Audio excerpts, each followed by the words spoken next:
একটা মশা, তাকে তুমি যতই উড়িয়ে দাও, সে ঘুরে ফিরে তোমার কাছে এসেই বসবে। লক্ষ্য একটাই, খিদে মেটানো। ইন্টারেস্টিং ব্যাপার হলো,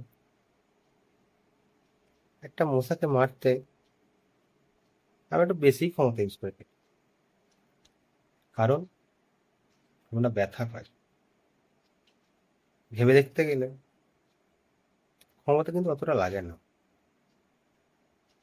লাগে রিয়েলাইজেশন আর একটুখানি টাইম। মশাটা বসার সঙ্গে সঙ্গে যদি মেরে দিতে, তাহলে তোমার রক্তটাও বেঁচে যেত, আর মশাটাও তোমাকে ব্যথা দিতে পারত।